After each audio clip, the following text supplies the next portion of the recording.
Okay, so let's have a look at a couple of these raking techniques I told you about. I'm going to use the Z wrench and the Bogota rake from the Praxis kit. So we'll start off with the drag raking. So I'm going to insert the tension tool. Remember to keep the tool horizontal. See, when it's in, you want it to stay horizontal. Don't let it tilt up. So when it's inside the lock, you don't want it like that. You want it to stay nice and straight. Otherwise, it's going to interfere with the raking. So I insert that.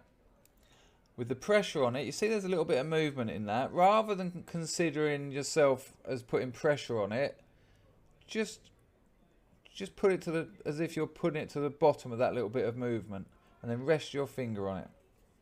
The rake goes in that way up. Look at the slopes on the pick. So it goes in that way up. So I insert that, and it goes in that far. Yeah, you can see how far. So the pattern's in there. You can tell by where those little slopes are. Now as I drag that out, I'm going to slightly increase the pressure on the wrench. So I'm going to take it out first properly, just because while I was showing you it there, it moved around too much for me. So I put it in, and then as I pull it out, oh, there you go. That lock's picked. I'll show you again. So wrench in, maintain that horizontal axis. Pick goes in, and as I withdraw it, I slightly increase the pressure on this.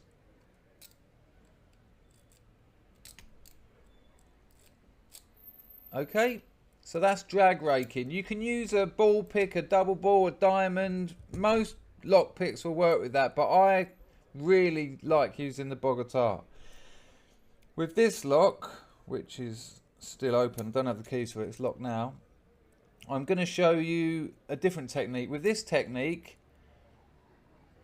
I go in, I put the wrench in, and then I go in, and I sort of go in like a circular motion. And as I'm doing that, I'm slightly pulsing the tension wrench. And as I'm feeling changes in the situation of the pins in the lock, like as they're slowly setting one by one, that information's being transmitted down the wrench. It will sometimes take a little jolt or a little jerk, and sometimes you can even see the plug here, the circular bit that the keyway is in, turn a little bit.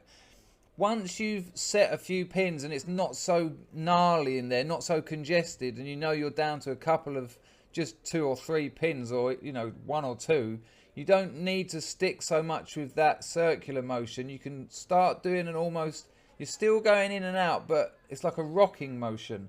But you learn this through practice. That's the only thing I can say. You learn this by learning how to interpret the feelings down the wrench and down the pick. So let's have a go at this for you. So I go in, I'm just going round. I can feel them setting. There's these little tingles going down that wrench, and so now it's a little bit more rocking. You can see I'm not maintaining such a horizontal, and that lock is open. Raking is fantastic. Thanks for watching.